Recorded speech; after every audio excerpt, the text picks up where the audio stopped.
antes de sacar como nuestra propia empresa, sino que trabajábamos como freelance con equipos de otros expertos, parte de las cosas que Mariel me tuvo que corregir bastante era eso, que estábamos en un lanzamiento, había que hacer algo y yo como, fulano, haga tal cosa. Entonces yo me desesperaba porque yo decía, oye, ¿cómo es posible que todavía, o sea, ya te dije cómo lo vas a hacer, cuál es la característica? Y es como, no lo hacían. Entonces, con el tiempo, Mariel me decía, es que claro, ellos saben que usted se lo va a hacer. O sea, ellos saben que usted se lo va a Ujú. corregir. Y parte de los grandes aprendizajes fue eso. Al final, si nosotros nunca le damos la libertad al equipo y no promovemos también que el equipo pueda cometer sus propios errores y que el equipo también se equivoque, siempre el equipo se va a acostumbrar a que si yo no tengo a Patricia, si yo no tengo ese líder, entonces es válido que yo no pude hacer esa tarea, es válido que yo no pude tomar esa acción. Somos Patti y Mariel, dos expertas en ventas, apasionadas por hacer sonar la caja registradora.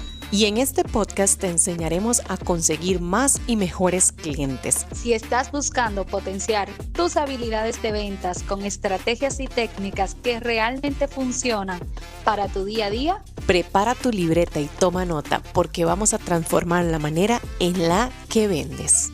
pongámonos manos a la venta.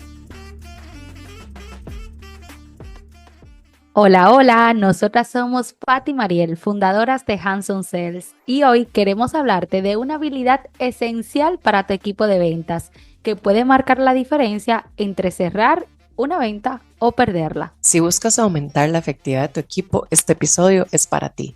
Bueno, Patricia, y se habla mucho constantemente, bueno, tú y yo lo sabemos porque nos lo mencionan constantemente, diariamente, a cada segundo, y siempre nos preguntan cuál es esa habilidad que se necesita esencial para poder ser exitoso en ventas. Por ejemplo, ahora que estamos en el proceso de ayudarle a un cliente que tenemos ahorita a contratar un equipo. Y ellos mismos nos preguntan y nosotros nos quedamos pensando y nos vamos a lo más simple. En mi caso, no lo he hablado con Patricia anteriormente, pero en mi caso yo puedo decir que una de las cosas que nosotros buscamos es que sea gente ingeniosa, que nosotros le llamamos un poco más popular, le llamamos buscarse la vida. Nosotros decimos, no, es que tiene que ser alguien que se pueda buscar la vida, o sea, alguien Sin realmente duda. ingenioso y creativo, porque, y no sé si hay algo que defina en una sola palabra esas dos cosas, ingenio y creatividad. Es como que si no tienes eso, realmente es complejo, porque las ventas, al igual que muchas otras situaciones o muchas otros sectores de la vida, o sea, no es que hay un guión o un guión único, una fórmula mágica única que dé el éxito, sino que hay que estar sondeando y buscándole la vuelta a cada cosa que hagas. Y yo ahí concuerdo con Mariel cuando decimos buscarse la vida, ¿a qué se refiere? Oye, si yo no soy muy creativo, entonces me apoyo de diferentes herramientas para yo también ayudarme en ese proceso de la creatividad, porque no quiere decir que todos seamos creativos, pero yo me busco la vida de cómo hacerlo lo mejor posible. Es como cuando vas a enamorar a una persona, tú tienes que buscarte la vida para ver cómo yo encanto a esa persona, cómo logro enamorarla. Y para mí, una característica que es fundamental es esa parte de conectar con la gente, porque al final si tú tienes como siempre, eres muy rudo para esa conexión con el otro, va a ser muy difícil que también puedas obtener el cierre, como salir un poco de la caja entre creatividad, entre esa innovación, buscarse la vida, pero sobre todo la más importante, que tú puedas aprender a conectar con el otro y ponerte en el zapato de tus clientes. Sabes, yo creo que acabo de encontrar la palabra, Patricia, y es adaptabilidad, Exacto, adaptabilidad. porque realmente si no logras tener adaptabilidad, difícilmente puedas buscarte la vida, difícilmente puedas ser creativo, ingenioso, porque esa adaptabilidad es la que te permite entender que al frente tengo una persona muy creativa y tengo que hablarle acorde a esa persona, o que tengo al frente una persona muy seria y que tengo que comportarme así, que tengo que tener esa empatía, o sea, es adaptabilidad la palabra. Estoy de acuerdo. De hecho, les voy a dar como una pincelada, una historia de la vida real, que nosotros para las contrataciones que realizamos de equipo, hay todo un proceso que ellos tienen que pasar de pruebas y desde la primera prueba Yo siempre le digo, la primera reunión yo te la regalo, pero la segunda, ese va a ser tu cierre de venta. Si tú no logras llegar a esa segunda reunión, ya yo sé que tú estás descartado desde el inicio, sin necesidad de yo decirte, esa posición no es tuya, porque la gran mayoría que hace no hace esa prueba. Y si tú no haces esa prueba, ya yo sé que tú no eres adaptable, porque así como va a ser necesario que tú grabes un video, puede que sea necesario que tú envíes un mensaje, puede que sean necesarias diferentes funciones, pero tú no vas a ser adaptable para lo que se necesita. Esa es la palabra mágica, adaptabilidad. Y la pregunta del millón siempre es, ¿y por qué tiene la gente que ser adaptable? Porque, bueno, personalmente yo pienso que es como lo que dijo Patricia, o sea, tú no enamoras a todas las personas de la misma manera. Más, yo estoy segura Exacto. que usted tiene diferentes parejas a lo largo de su vida y todas, exactamente todas las tuvo que enamorar de una forma distinta y tuviste que adaptarte. Entonces, ¿por qué las ventas serían distintas? Efectivamente. Y otra característica para mí por lo que debe ser adaptable es que en un negocio es muy difícil que solo se tenga un único servicio, lo que indica. Te voy a poner un ejemplo. Si tú tienes una estética, puede que tú tengas la parte de belleza, puede que tú, o sea, de belleza, puede que tú tengas la parte de formaciones, tú puedes tener diferentes gamas. Entonces, si el equipo no es adaptable, implica que esa persona únicamente va a querer cerrar esa línea de servicio o únicamente va a ser buena para cerrar ese servicio. En nuestro equipo, ¿por qué es importante ser adaptable? Porque hoy yo puedo estar cerrando un producto de fitness y mañana puedo estar cerrando un producto de automatización, lo que indica es necesario el equipo adaptable para nosotros obtener mejores resultados. Bueno, y yo me acuerdo de otra historia de la vida real, ustedes saben mis famosas historias de cuando yo trabajaba en el banco. Me acuerdo que llegó un punto donde ya para el banco era rentable que nosotros en ese departamento tan especializado que teníamos y o sea, háganse de cuenta que nosotros atendíamos a la cartera más high ticket de todo el banco. Y resulta que se dio cuenta por medio de la data, ¿verdad? El banco se da cuenta que esa cartera es una cartera sumamente endeudada a intereses en aquel momento de por arriba del 60%, que era lo que se permitía en aquellos años en Costa Rica. Entonces resulta que a la mitad de precio, a la mitad del interés, yo podía darle un préstamo personal. Entonces, de la noche a la mañana, ese departamento pasó a tener una meta extra, que era colocación de préstamos personales. Y en ese proceso hubieron muchos compañeros que no se adaptaron. ¿Por qué? Porque estaban enganchados en que solo tenían que colocar seguros, tarjetas, cuentas bancarias y nunca pudieron adaptarse al tema de préstamos. Y como en toda empresa grande, las metas están condicionadas a un mínimo. Entonces, si no llegaban a un mínimo, no comisionaban nada de lo otro. Entonces, eso fue una época muy difícil donde hubo mucha gente que no se adaptó. Entonces, el vendedor que no es adaptable realmente no logra tener éxito a largo plazo. Efectivamente. Y si nos vamos a otro tipo de negocio, no sé, alguna otra cosa que nos haya pasado, digamos, en el negocio actualmente. Ah, yo O por les ejemplo, pongo. ¿te acuerdas cuando vos trabajabas para la empresa del sector como de servicios, donde Sí, también, o sea, era una empresa que inició un poco más chiquita y se fue adaptando a un montón de procesos nuevos? yo les pongo un ejemplo. Eso también, por eso, dentro de las cosas que nosotros buscamos en los clientes, también es clientes que estén abiertos a la innovación. ¿Por qué razón? Porque así como el equipo tiene que ser adaptable, el experto también tiene que estar dispuesto a adaptarse a que la misma metodología que quizá funcionó en tu negocio durante 10 años no es la misma que puede estar funcionando al día de hoy.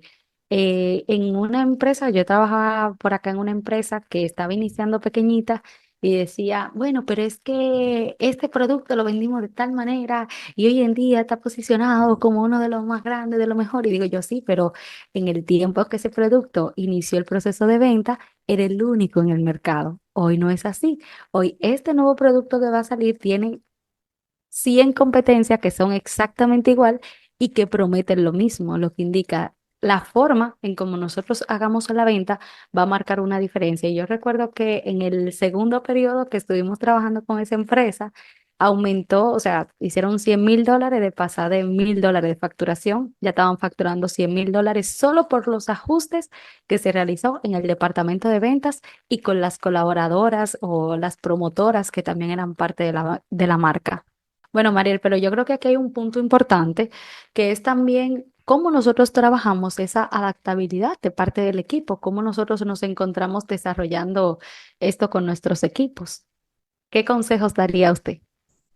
Sí, esa es una buena pregunta. ¿Saben por qué? Porque al final de cuentas esta información le puede servir a quien la está escuchando si tiene pues como un planteamiento de cómo podría desarrollar esa habilidad en su propio equipo también. Y bueno, ¿cómo lo hacemos acá en Hands On Sales? Básicamente, por ejemplo, cuando entra alguien o cuando estamos en un proyecto, nosotros siempre le decimos a la gente que tiene que buscarse la vida, que no podemos andar detrás de ellos, que aquí contratamos pues gente profesional que pueda también dar soluciones. Y creo que es algo que buscan muchas compañías hoy en día, ¿no? Gente que pueda dar soluciones. Entonces, por ejemplo, me acuerdo hace poco en un proyecto donde nos tocó lidiar un poco con parte del equipo de la persona dueña de la empresa. Entonces, en algún punto yo les dije, bueno, pero digamos, búsquese en la vida, ¿cuál es la solución ante eso? ¿Por qué? Porque al final de cuentas, si siempre, por ejemplo, que nos ha pasado en otras empresas donde el líder es muy autoritario o es un líder donde realmente no deja tal vez al equipo desenvolverse solo, es un líder que está condenado a ser un esclavo de su equipo, digamos en palabras feas. ¿Por qué? Porque de su equipo depende, de cada paso que dé el equipo, tiene que aprobarlo esa persona. Entonces, esas prácticas no promueven el buscarse la vida y la creatividad. De hecho, quiero hacer una historia, un paréntesis aquí para hacer una historia de la vida real. Al inicio, cuando nosotros sí estábamos empezando, antes de sacar como nuestra propia empresa, sino que trabajábamos como freelance con equipos de otros expertos, parte de las cosas que Mariel me tuvo que corregir bastante era eso, que estábamos en un lanzamiento, había que hacer algo y yo como, ah, fulano, haga tal cosa. Entonces yo me desesperaba porque yo decía, oye, ¿cómo es posible que todavía, o sea, ya te dije cómo lo vas a hacer, cuál es la característica? Y es como, no lo hacían. Entonces, con el tiempo, Mariel me decía, es que claro, ellos saben que usted se lo va a hacer. O sea, y ellos saben que usted se lo va a Ujú. corregir. Y parte de los grandes aprendizajes fue eso. Al final, si nosotros nunca le damos la libertad al equipo y no promovemos también que el equipo pueda cometer sus propios errores y que el equipo también se equivoque, siempre el equipo se va a acostumbrar a que si yo no tengo a Patricia, si yo no tengo ese líder, entonces es válido que yo no pude hacer esa tarea, es válido que yo no pude tomar esa acción. Y parte de mis grandes aprendizajes es, hay que dejar que la gente se busque la vida y cometa sus propios errores y se haga responsable de sus errores. Y yo digo que esos son de los grandes aprendizajes para que tu equipo aprenda a buscarse la vida sin depender de ti. Correcto, y que también propongan, al final de cuentas, yo les pongo un ejemplo, si tú eres un líder de ventas y llegas y tienes un equipo que es quien está en la calle, por ejemplo, ¿verdad? O quien está en el día a día en Zoom, en la calle, en las llamadas, en contacto directo con el cliente, ¿quién va a saber más de qué le puede gustar a ese cliente, usted o su equipo? O sea, Exacto. claramente su equipo, porque es quien está en contacto directo con el cliente. Por ejemplo, me acuerdo, ¿qué más? Otra historia. Por ejemplo, Bueno, me acuerdo igual en las historias del banco. Es que yo duré muchos años trabajando en ese banco, por eso es que muchas de mis historias son de ahí. Y trabajé en muchos departamentos, entonces como que tengo muchas historias. Me acuerdo que siempre nosotros buscábamos cómo retroalimentar al proceso, o sea, realmente no era fácil. Por ejemplo, me acuerdo haciendo, digamos, seguimiento a esa misma historia de los préstamos, me acuerdo que como ellos nos dijeron que vendiéramos el préstamo, no era realmente como se vendían y era todo un fracaso al inicio, hasta que algunos hay líderes, entre ellos esta servidora, que era siempre un poco era bastante adaptable y un poco creativa y ahora más creativa que nunca.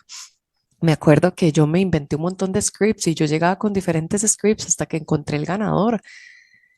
Y entonces exacto. eso me permitió a mí también retroalimentarlos a ellos en que la forma en la que que ellos sugerían la venta no era viable para ese departamento donde tú llegabas a ofrecerle un préstamo personal a una persona que manejaba un carro de $100,000 y vivía en una casa de más de $500,000. O sea, era Y como un golpe al ego. Entonces no era la misma forma que tú le vendías a una persona que debía $1,000 a la tarjeta en otro segmento de clientes del banco, ¿verdad? Entonces eso fue también parte de lo que se terminó cambiando, ¿verdad?